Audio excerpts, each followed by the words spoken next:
أعوذ بالله من الشيطان الرجيم. بسم الله الرحمن الرحيم. يمحق الله الربا ويربي الصدقات والله لا يحب كل كفار أثيم. سود متعلق باس روانو فرن بك من يوات ويلم فرن منغا دعايتنا علاوة سود بموضوع باس كو يجينا پدير حيثيتنا سر بحث کولکی یو حیثیت من پرون سلک ډیر بیان کړو هغه داو چې د قرآن او د سنت د حدیثو په اصطلاح کې سود څه شي ته یا کم معاملات شامل دي په څه کې سود کوي نو د هغې څه قدر بیان شو چې د قرآن او سنت په اصطلاح کې موږ ویلو چې سود په معنا د زیارتۍ راځي او بیا یو سود حقیقي یا ربا القرآن چې ورته موږ چې کوم د قرآن د آیتونو کې دي په قرآن کې منع شوی دی یا ربا النسیئه هغې تعریف موږ کړو چې هغه قرض چې چاله ورکړي په څه مدت باندې او بیا د هغې په بدله کې چې دی بلا عوض خپلې پیسې ته هم ولي او دا مدت په بدله کې دی سیواوالی ولي نو موږ وایو بلا عوض ځکه وایو چې دغه مدت د د نیټې پیسې دي او نیټه چې ده دا څه مال خو نه دی دی د څه په عوض کې دا پیسې دي نو یو د هغې حدیث کې هم یو تعریف شوی دی نبي علیه السلام د هغې داسې تعریف کړی کل قرض جر نفعا فهو ربا چې هر هغه قرض چې هغه پیدا راکاږي په ځان پسې نو هغه سود دی یعنې هر قرض چې ځان سره سوي پیدا راکاږي هغه سود دی د هغې وضاحت شوی په هغې کې خو څه شک شبهه نشته او په جاهلیت کې د هغې رسم و رواج نو د هغې کې خو شک شبهه شته نه په هغې خو د قرآن مجید اووه آیاتونه څلوېښت احادیث او د امت اجماع ده چې هغه حرام دی دویم صورت بیا مونږ کوم ته ربا الفضل هغه سود چې نبي علیه السلام په احادیثو کې بیان کړی یعنې د اخیستو او خرڅولو په څه خاص صورتونو کې دی په بیع او شرا کې به یو خاص صورتونو کې هغې مونږ وضاحت کړی چې کم صورتونو ته شامل دي نو هغه چې کوم ځای کې هغه حدیث کې شپږ څیزونه ذکر وو بیا د هغې خصوصیت دی یا د هغې نه علاوه شته په هغې مونږ وضاحت کړی وو په هغې کې دغه دومره شک پیدا شي چې دې سره خاص دی یا نه دی نو بیا عمر رضی الله عنه چې کوم ځای کې د سود شبهه هم شک پکې هم راځي نو هغه ځای چې دی هغه کار وپرېښودلی کېږي او د هغه خواهش دا و چې نبي علیه السلام دا مونږ ته بیان کړی و نبي علیه السلام وفات شو او د هغې وضاحت ونه شو چې یاره د دې شپږو څیزونو سره خاص دی یا نه دی نو په هغې کې مونږ وضاحت کړو چې دا کوم صورتونو ته راځي چې کوم ځای جنس او قدر هغې بیا مونږ وضاحت کړی و که دواړه پکې وي نو بیا نه زیادت جایز دی یعنې ربا الفضل ورته دغې وجې وایي هم چې دغه صورتونه که جنس او دغه کیلې وزني دواړه پکې وي نو برابر سره خرڅول جایز دي یعنې غنم یوه سټه د یوې سړي په بدله کې ورکول جایز دي اگر چې دا جنس هم دی او دا شی کیلې هم دی لیکن برابر سرابر د هغې خرڅول جایز دي لیکن هلته زیادت جایز دی نو دا اولنی صورت چې دی د دې رواج نن سبا هم عام دی کوم چې مونږ ربا په قرضو باندې چې دا کم دغه کېږي هغې مختلف صورتونه کېدای شي او د بیع شرا دا صورتونه چې دا رواج یې هم ډېر نشته ځکه چې عام طور خلک ټول هر شی په پیسو علي نو هغه جنس منس نه برابرېږي ځکه چې هر سړی پیسې ورکوي یا غنم علي پیسې ورکوي جوار علي پیسې ورکوي دا نور شیزونه علي نو هغه دا صورتونه ډېر کم دي ډېر کمتر خلک به چې د غنم په بدله کې به غنم علي دغه صورت دومره نشته دی لیکن دا اولنی صورت چې د قرض په بدله کې چې دی کوم دا سود دا رواج چې عام دی دا دغه اولنی صورت دی چې په دې قرآن کې هم منع راغلی او په احادیثو کې هم او د اجماع امت دی نو په دې خو موږ بحث کوو چې کوم صورتونو ته سلک ډېر بحث شوی د هغې کې بل بحث د هغې سره متعلق دا چې یاره دا سود ولې حرام کړی شوی دی په دې کې څه مصلحت او څه حکمت دی حکمت پکې څه دی ولې حرام کړی شوی دی او د دې نقصانات څه دي روحاني نقصانات یې څه دي او اخلاقي نقصانات یې څه دي معاشي نقصانات یې څه دي اقتصادي نقصانات یې څه دي عام مخلوق ته د دې نه څه نقصانات دي نو دا یو بحث پاتې شو چې په دې کې څه نقصانات دي د ټول نه اول دا چې الله پاک چې مخلوقات یا په څه قسمه شی پیدا کړی که هغه مخلوقاتو کې ځناور دي ساه لرونکي دي یا غیر ساه لرونکي دي الله پاک چې یعنې په دې کارخانه کې په دې څه چې د الله پاک پیداوښت دی په دې کارخانه کې یو شی هم بېکاره نشته اگر چې یو شی څه ضرري ښکاري لکه مثال موږ دا ولو لکه مار لړم یا منظره یا نور داسې زهرېله شیزونه دي د انسان لپاره قاتل یعنې انسان وژني لیکن د الله پاک په دې شیزونو کې هم د مخلوقات لپاره څه فایدې شته نو الله پاک چې څه پیدا کړي په دې کې څه نه څه فایده وي په هر شي نو دا یو ضابطه اولنۍ ضابطه زموږ ده چې په هر شي کې څه نه څه فایده وي لیکن عقلمند لکه اوس موږ وایو غلا ډاکه یو سړی غلا کوي، ډاکه لګوي، بدکاري کوي، نو په دې کې هم څه نه څه پیدا خو وي. نو خو لیکن مذهب والا خلک، هر مذهب والا، هر ملت والا، هر مکتبه فکر عقلمند خلک دې ته ګوري چې د دې شي نقصانات څه دي او که فایدې څه دي. نو دا ضابطه ده، اولنۍ ضابطه هم په دې سره وضاحت کوو چې نقصانات یې څه دي یا فایدې څه دي. نو که د یو شي فایدې څه وای او نقصانات یې کمې، نو په هغې باندې حکم لګولی کېږي هلکه دا شی فایدهمند دی. نقصانات یې کم دي، فایدې ډېرې دي، نو دا نقصانات اعتبار نه کوي، هلکه دا شی فایدهمند دی. هر عقلمند یعنې هر مذهب هر دغه والا دا خبره کوي. او که د یو شي نقصانات څه وای او فایدې کمې، نو هر سړی هغې ته څه وایي، وایي دا نقصان ده دی، اگر چې د هغې څه فایدې هم وي لیکن هغه وایي دا نقصان ده. دا شوه اولنۍ ضابطه. لکه د دې مثال اوس لکه الله پاک شراب حرام کړی، دغه شانه جوا غلبه چې وه، نو مونږ ویلو الله پاک د هغې وضاحت داسې کړی چې په دې کې د انسانانو لپاره څه فایدې هم دي لیکن ګناه یې لوی دی، یعنې څه هغه نقصانات یې سیوا دي، ګناه یې ډېر زیات دی په نسبت د فایدو. نو د دغې وجې فایدې د هغه فایدو اعتبار نه کولی کېږي، بلکې دا نقصانات اعتبار کولی کېږي، دغې شي ته نقصان دeh ویلی کېږي، یعنې دا د هلاکت یو ذریعه ګڼلی کېږي. دویمه ضابطه ده چې هر عقلمند سړی چې د یو شي فایده چې دا وقتي وي، یعنې د لږ ساعت لپاره وي، او نقصانات یې څه ډېر وي، یعنې د ډېر ساعت لپاره نقصانات وي، یا فایده یې لږه او نقصانات یې ډېر نه بلکې همیشه لپاره نقصانات وي، نو عقلمند سړی څه وایي، وایي دا شی څه دی، نقصان ده دی. وقتي طور خو فایده ډېره وي لیکن نقصان یې ډېر وخت لپاره وي او یا همیشه لپاره نقصان وي، نو عقلمند سړی دې ته څه وایي، وایي دا شی نقصان ده. دا دویمه ضابطه. درېیمه ضابطه ده چې په یو شي کې د یو کس پیدا یا د یو څو سرمایه کارانو پیدا کوي، لکه د یو انسان شخصي پیدا، فردي پیدا چې ورته موږ د انسان شخصي پیدا پکې وي، او بل طرف ته چې دی نقصانات یې څه هغه عام وي. د یو کس پیدا کېږي او د ډېرو خلکو چې دی نقصانات کېږي، نو هر عقلمند سړی دا څه وایي، دې ته پیدا نه وایي. د یو کس پیدا کېږي خو ټول قوم له چې دی د هغې نقصان ځي، دې ته پیدا نه وایي. اوس سود روا ده. اولنۍ ضابطه موږ څه ذکر کړه چې د یو شي پیدې هم وي نقصانات هم وي. اوس ګوره که دا سود راوالي نو په دې کې خو پیدا شته، سودخور ته پکې څه ده پیدا شته که نه، یاره د هغه مال پیسې واشي که نه، یاره وقتي طور پې د هغه مال زیات شي، نو ده ته پکې پیدا شته، لیکن نقصانات یې څومره دي، معاشي نقصان، په ټول اقتصادي نظام باندې نقصان، غریبو خلکو ته د هغې نقصان، ټول زور په د هغو نه وځي. دارنګې چې دی اخلاقي نقصاناتو، روحاني نقصاناتو، یعنې په قرآن حدیث کې د هغه څومره دغه، نو هغه د هغه په ډېر زیات سیوا دي، نو دغې شي ته څه ویلی کېږي، نقصان دی. نو په دې سود کې صرف څه ده، سودخور ته پیدا ده، لکه موږ اوس وایو غلا، زنا، ډاکه وغیره، نو په دې کې صرف د یو کس ته پیدا کېږي. غلا چې انسان کوي ده ته پیدا وشي که نه، لیکن بل طرف ته نقصان څومره کېږي، ټول قوم امن چې دی ختم شي دې سره. د بعضو خلکو خو مالونه لاړ شي د چا نه چې غلا وکړی شي، لیکن د هغې نه علاوه چې کوم خلک وي د ټول قوم امن ختم نه شي، چې کوم ځای کې غلا او ډاکۍ کېږي، نو دا ټول قوم امن ختم شي، ټول بېچینې بېسکونې، نو د دې یو کس د دې غل خو پیدا کېږي، لیکن دا ټولو څه کېږي، نقصان کېږي. دغه رنګ مثال د سود دی. دغه یو سودخور ته پیدا کېږي لیکن د ټولو خلکو څه نقصانونه وي او ټول خلک چې دی په تذبذب کې غورځي. دویمه ضابطه موږ ذکر کړه، پیدا چې څه یو شي وقتي او نقصانات یې څه ډېر وخت لپاره یا همیشه لپاره. دغه مثال د سود دی. وقتي طور صرف سودخور ته پیدا وشي، یعنې د مال وقتي طور سیوا شي. یاد ساتئ په اوس په تفسیر آیات کې به موږ د هغې تفسیر وکړو چې دې ته وقتي طور پیسې د ده پیسې سیوا شي، لیکن دا همیشه لپاره نه، یا خو په ده په د وخت کې دې ضایع شي، یعنې یا دې په یو ټک پړق کې الله پاک والي، یا د ده کم از کم د ده اولاد هغونه پیدا نه شي فتولی، یعنې ډېر زر په دې باندې زوال راځي، نو دا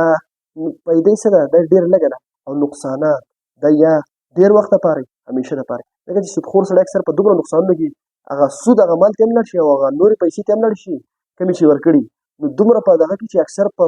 کروړاو پیسو باندې څه شي قرضداره شي، نو دا څومره نقصان شو. وقتي طور دا به لږې پیسې سیوا کولې، لیکن همیشه لپاره څه شو، دی په یو غټ نقصان کې وغورځېدو، او یا د ډېر وخته پورې په نقصان کې وغورځېدو، او کله کله چې په پوره زندګۍ کې انسان هغه نقصان نه شي پوره کولی.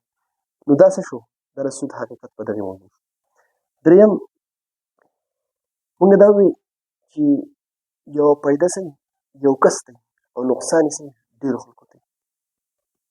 نو دې سودخور ته یو وقتي پیدا ده، یو ده ته یوازې ده، باقي ټول مخلوق غریبانانو خلکو نه د هغې زور وځي، ځکه چې ته دا سود دا کاروبار کې خو خلک چې محتاج هغه به دا پیسې الي ته به ورکوې بیا به هغه ته مدتونه ورکوې هغه به یې سیوا درکوي هغه دا یو څو کسو ته یا یو څو سرمایه کارانو ته یا یو کس ته فایده خو شي لیکن ټول په نظام ځکه د هغې سره معاشي نظام کمزوری شي اقتصادي نظام به کمزوری شي ځکه چې هلته خو د هغې نه پیسې راوځي که نه د ملک پیسه خو ټوله دلته دې خوا تا ته راجمع کېږي نو دا ټول ته څه نقصان کېږي دا حیثیت د سود دی مطلب په دې مصلحتونو او د دې حکمت ته وجې چې په دې کې نقصان او نقصان دی یعنې دې فایده معمولي نش برابر او نقصانات انتهایی په هر اعتبار سره څه دي عام دي د دغې وجې د دې حکمت او مصلحت د وجې سود حرام دی لیکن یو شی رواج ته وغورځي که نه دا رواج نه دا حس کمزوری کوي انسان حس بیا په هغې کار نه کوي لکه دنیا اوس د سود نه علاوه هماسې رواج والا یو شی رواج ته وغورځي په هغې انسان هېڅ کار نه کوي د هغې پیدې ته ګوري وختي یو شی رواج ته وغورځي د دې وختي پیدې ته ګوري لیکن د دې څومره نقصانات انسان څومره د هغې نه په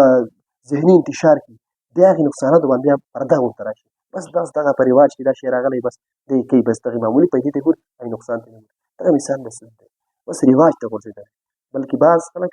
وایي دا د داسې دی د معیشت لکه د ملا ډوکې مطلب د دې نه بغیر تجارت یا وغیره کاروبار نشي چلېدی لکه د ملا ډوکې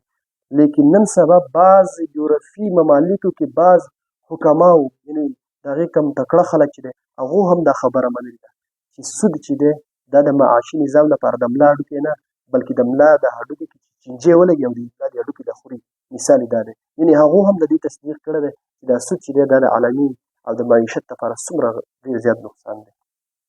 لیکن خبره باندې څه رواج ته وغورځېږي رواج ته وغورځي که نه انسان د طبیعت څه وي نو د بیا تریخ شی خو ښکاري یو شی په دغه کې که نه نو دا شی په حقیقت کې تریخ وي لیکن د ده په دې طبیعت کې بس په شی خوږ ولګي نو داسې دا رواج دا هېڅ کمزوری کړي بیا سړي ته احساس نه کېږي نو د افسوس خبره ده چې یو طرف ته دومره وړه فایده او بل طرف ته دومره نقصانات غریبو خلکو ته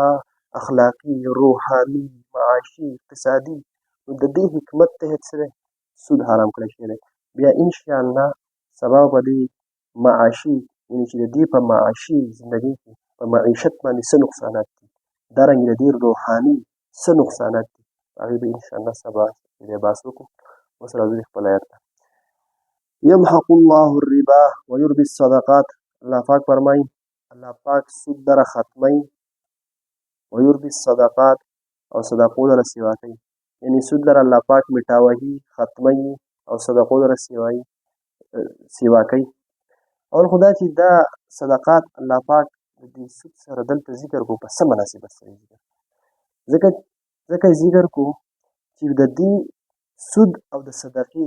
په حقیقت کې هم تضاد دی یعنې په حقیقت کې هم فرق دی سود حقیقت هم بالکل بدل دی او د صدقې حقیقت د هغې په خلاف بالکل بدل دی دارنګې دا څوک چې سود کوي یا څوک چې صدقې ورکوي د دې په نیتونو کې هم فرق دی دا هم بدل دی تضاد دی پکې دارنګې چې دی د نتیجې په اعتبار سره هم سود او په صدقه کې فرق دی نو په دې مناسبت سره الله پاک دلته ذکر کړی ګوره سود په حقیقت کې څه سود حقیقت دا دی د بل مال بلا عوض اخیستل یعنې د بل مال ته الې خو څه عوض به له پکې نه ورکوي هسې تیالي لکه مثال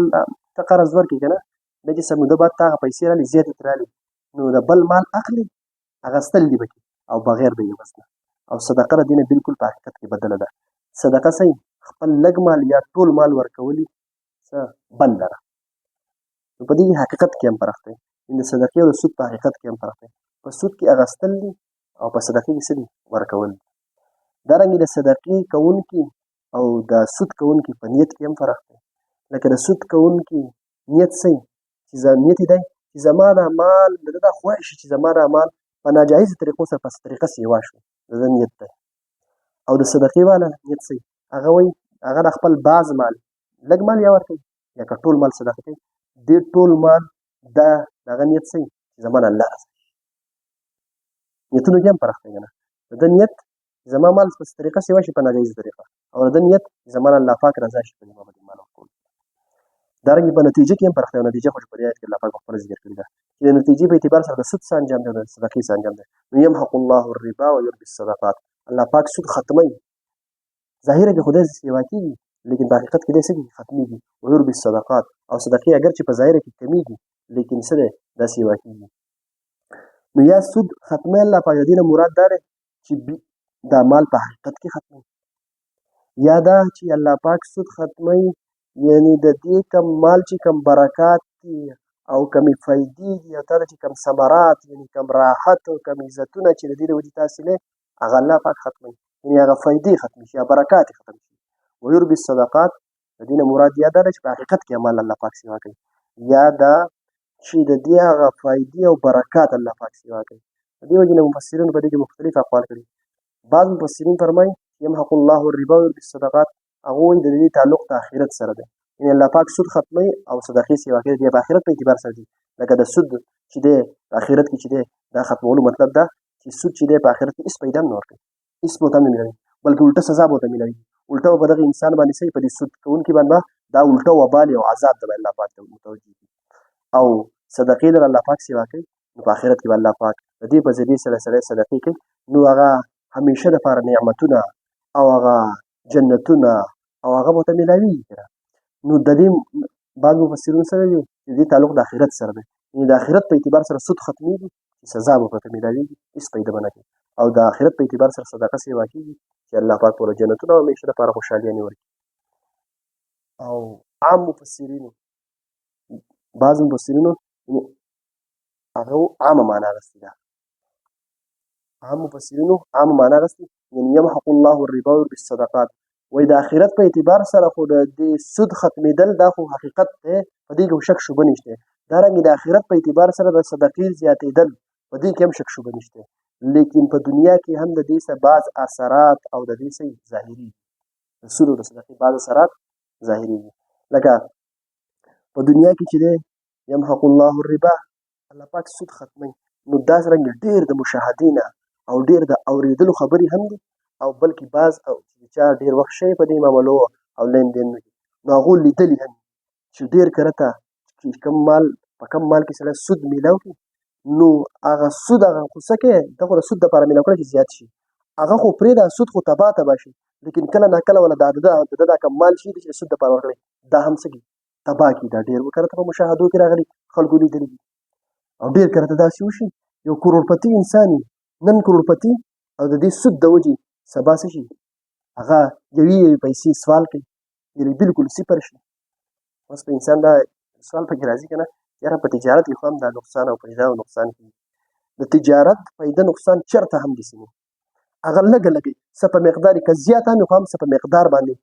لږه لږه کېږي، په ډېر وخت کې چې دی نقصان ډېر کېدی شي، په ډېر وخت کې ډېره پیدا کېدی شي، لیکن هغه نقصان او پیدې څه لږه اخوا دېخوا کېږي، خو داسې په یو دم نه الوځي د تجارت مال چې نو په سود کې چې دا مال چې د دنیا په اعتبار سره دا چې اکثر کروڑپتی انسان څه شي هغه سوالګری شي. اگر دې او دارنګې دته چې دی سودخور ته چې دی په دنیا کې څه راحت او عزت نه یعنې دی د دې نه څه سکون ورته نه وي د زړه او عزت ورته نه وي. سړی دا سوال کوي چې څنګه په دنیا کې سودخور ته چې دی هغه عزت نه وي او راحت ورته نه وي. خلک وایي که نه وایي هلکه د فلانی سړی به سود کوي او د هغه دومره مال دی دومره جایداد دی دومره ګاډې دي دومره ورته نوکران ګرځي او داسې په خوشحالۍ زندګي تېروي او چې دی نوکر چاکر ورته ولاړ دی او خپله زندګي ښکلې تېروي. یو سوال راځي که نه چې یاره سود کوي او ته چې راحت ورته نه میلوي راحت او عزت ورته نه میلوي نو هغه په راحت کې دی داسې په خوشحالیانو کې زندګي تېروي بلکې د خپل ضرورت نه سیوایي مال ورسره هم دی او دارنګې په عزت سره هم ژوند تېروي. نو اصل کې دی د راحت او د عزت معنی نه پېژني. راحت څه ته وایي دی د هغې معنی نه پېژني. راحت څه ته وایي دلته راحت نشته، یوې راحت یوې سامان د راحت یوې سامان د راحت اوس راحت سامان د راحت دا دی انسان ته چې دی ګاډی دی پیسې دي وغیره وغیره وغیره دا سامان د راحت دی او راحت دا د الله پاک د طرفه یو رحمت دی. دا راحت او سکون دا د الله پاک یو رحمت دی چې برای راست الله پاک د طرفه ورکړی کېږي هغه څه په دې سامان د راحت باندې ناصبېږي. هغې یو مثال درکوم لکه تا یو مثال په طور د خوب دپاره یو کمره جوړه کړه سره زرو د سرو زرو دې جوړه کړه بهترینه خرچه دې پکې وکړه هر قسمه هوا هموار هوا موافق هوا پکې چلېږي ښکلې بستره دې ول راوړه د سرو زرو کټ دې جوړ کړو بیډ دې راوړو بهترینه طلایي دې کې وغوړوله، بهترین بالښت یې ورته کېښودو. لیکن لازمي خو نه ده چې تا له په دې دا هر څه دې موجود تا له دې خوب درشي. ګوره سامان د خوب موجود شو که نه، دا ټول سیسټم چې تا دا کمره کې وکړو، خو د دې لپاره دا بهترین بیډونه هر څه دې راوړل چې ما له خوب راشي. لیکن لازمي نه ده چې دا سامان پروت دی او تا له خوب درشي. خوب په دې باندې لازمي دی. او ډېر کله ته داسې کېږي چې انسان ډېر په دغه کې، لیکن د هغه دا ارام او سکون او خوب ولا نه ورځي، بهترین ځای کې پروت دی. نو دغه رنګې د دې راحت او سامان د راحت مثال دی. نو دا دته راحت نه وي، دته سامان د راحت وي. لکه څنګه چې د خوب دا سامان میسر دی، لیکن خوب نشته، خوب په دې باندې راتلل لازمي نه دي. نو دغه شان دا سامان د راحت دته میسر وي، لیکن راحت لا راتلل په دې باندې لازمي نه دي. دته د زړه راحت چېرته هم نه. او دارنګې عزت ورته څنګه دا سوال کېدای شي عزت ورته وي، نو عزت ورته هم نه وي، ځکه چې سودخور سړی چې د زړه سخت شي. ځکه چې د سودخور مقصود دا یې د خلکو نه مجبورن نه پیدې چوتولو، د خلک نه چوړول، خو چې د ده دا پیسې به څه طریقه سیوا شي. ځکه چې سود اکثریت غریب سړي له به ته پیسې ورکوې او د هغه نه بیا سیوا ولې ضرورتمند نه به ته دا پیسې وصولوې په څه طریقه کنه دا سود به ترې وصولوې. نو دا بلکې الفاظ یې دیګر موږ داسې وویل لکه د بل انسان وینې څکل دي دا سودو. نو چې یو سړی دومره سخت دلی یعنې دومره زړه سخت شوی، نو ده له به عزت ته کوم ځای نه راشي چې دی د خلکو سره دا رویه کوي، یعنې د خلکو وینې څکي او خپل مال پې سیوا کوي. پس ده بس د ده مدهوش وي، خو چې د ده مال په څه طریقه سیوا شي. نو په سود کې یو دا دغه دی نقصان دی چې د زړه سخت وي. نو چې یو انسان زړه سخت شي او هغه به بیا ظلمونه کوي که نه، نو یو سړی ظلمونه کوي نو د ده عزت به د کوم ځای. نو یو غریب سړی، هر قسمه سړی، یعنې د کم درجې نه والا د اعلی درجې پورې هر سړی د نفرت کوي. او په معارف القرآن کې یو مثال لیکلی وایي لکه یهودیان، د ملک شام یهودیانو ته ګورئ، هغو تر هر شی دغه دی، لیکن هر سړی ترې نفرت کوي. نو هغه عزت هم د ده صحیح نه میلاوي. نو خلاصه دا چې د دې په مقابل کې اوس والا صدقه، نو صدقې والا ته صحیح مال به ظاهره کې کمیږي، راحت سیوا یي، دی خپله سکون صحیح دا خپل طریقه باندې خپله زندګي تېروي، ضرورت پوره کېږي، دی په هیرس کې نه وي. سودخور سړی صحیح دی همیشه د شیشه سیوا کېږي، خو دی په ځای نه ودرېږي، د ده دغه کیفیت ګډوډي چې نور داسې چل وشوی خو دا ضرورت نه پوره کېږي. او دغه صدقو والا چې دی په دغې لږ شیز کې په راحت کې دا ضرورت پوره کېږي. نو دا رنګې د عزت داره وي، ځکه چې صدقې والا کار صحیح خو خلکو له خیرات ورکول، له خلکو زړونه ګټل، نو خلک وله عزت هم ورکوي. دارنګې یمحق الله الربا ویربي الصدقات، دنیا کې د دې دا نقصان هم دی یو بل چې د سود مال چې دا صحیح وقتي همیشه دپاره نه وي، لږ ساعت دپاره وي. ګوره یو انسان چې یو مال جمع کوي که نه، د هغې مقصود په هغې صحیح زه پې خوشحاله یم، زه پې په راحت سره زندګي تېره کړمه، بیا زما نه بعد زما بچي پې په راحت سره زندګي تېره کړي. نو د سود مال چې دا ډېر وقتي توري، نو دی همیشه دپاره نه وي، نو اکثر خو ده ته هم پیدا سي نه شي. بلکې معمر رحمت الله علیه لیکي یو بزرګ دی، وایي موږ د ډېرو بزرګانو نه اورېدلي چې د سودخور په سودخور باندې لا 40 کاله نه تېر شي چې د ده په دې مال هلاکت راځي. یعنې 40 کاله لا تېر شي نه، په 40 کاله نه مخکې په ده باندې یو داسې هلاکت راشي او وبا راشي د به دې مال چې دا مال څه شي ختم شي. نو دا یې دنیوي نقصان بل شو چې دی دې څه پیدا نه شي حاصلولی. لکه زه د هغې یو مثال درکوم، سره زر دي سپین زر دي، د هغې ګټې لوټې ستا سره دي که نه په کور کې دي ښودي. نو اوس دا سره زر او سپین زر ته جمع کوې، نو د دې دا ذات یعنې د دې دا لوټه یا ګټه خو دا خو څه پیدامند نه دي، بذات خو دا څه پیدامند شوی، ځکه چې دا ته نه خوړی شي، نو دا سره زر ته خوړی شي، نه یې څکې شي، صحیح ده، نه د دې نه په ګرمۍ کې ځان بچ کولی شي. د دې سره زرو په ذریعې سره ته ځان د ګرمۍ نه نه شي بچ کولی که نه، نه د دې نه ځان په یخنۍ سره بچ کولی شي، نه د دې سرو زرو د دې لوټې نه ته کپړه جوړولی شي، او نه چې ته داسې څه بل څه د ضرورت شی جوړولی شي. یعنې په هر صورت چې دی د دې سرو زرو دا لوټه خو کار نه کوي. خو دا خلک چې دا دومره مشقت کوي جمع کوي، دا څه دپاره؟ د دې دپاره جمع کوي چې یاره دا شی زما سره وي، نو په دې به زه د زندګۍ ضرورت والا مازه او خپله زندګي په خوشحالۍ سره تېره کړمه. او د دې نه بعد دا د هر انسان خواهش شي چې دا پیدا چې کومه زما سره دا شی ما جمع کړی دی، څنګه چې د دې نه زه پیدا حاصل کړمه، د دې درنګې زما اولاد هم د دې نه پیدا حاصل کړي. نو سودخور دا پیدا چې دی، ما تاسو وایي که نه، مامور رحمت الله فرمایي چې ډېر بزرګان نه مونږ اورېدلي چې 40 کالو کې دنه په ده وبا راځي. نو دا پیدا د دې هغه پیدا صحیح همیشه نه وي، یعنې ده ته دی پیدا فتولی شي او اولاد ته خو د سر نه شي فتولی، نو مقصود بیا حاصل نه شي. نو دا څه قدرې دنیاوي څه شولو، سود چې دی هغه کمیږي او صدقې بړاوي. نو یمحق الله الربا، الله پاک سود لره ختموي او يربي الصدقات او صدقو لره څه کوي بړاووي نو د دې په مقابل کې بیا صدقه واله د هغې هغه فواید همیشه دپاره وي چې د الله پاک بیا هغه په اولاد باندې او د هغې هغه ثمرات چې دی هغه صحیح وي والله لا يحب كل كفار اثیم او الله پاک نه خوښوي كل كفار اثیم هر کافر هر ګناهګار كل كفار هر کافر نو څه مطلب هر کافر چې څوک دا قول کوي چې سود څه دی دا حلال دی یعنی چې څوک سود لره حلال ګڼي دا کفر دی نو والله لا يحب كل كفار چې څوک دا قول کوي چې سود حلال دی دا کافر دی الله پاک کافر نه خوښوي او اثیم ګناهګار نه خوښوي نو چې څوک دا حرام کار کوي سود خو حرام دی که نه حلال خو یې نه ګڼي لیکن بیا هم کوي نو حرام دی ګناه کبیره دی نو اثیم نو ګناهګار دی والله لا يحب كل كفار اثیم نه الله پاک هر کافر او ګناهګار نه خوښوي ترجمه راوړي يمحق الله الربا الله پاک سود لره محو کوي یا الله پاک سود لره ختموي ويربي الصدقات او صدقات لره زیاتوي والله لا يحب او الله پاک نه خوښوي كل كفار اثیم هر کافر ګناهګار صدق الله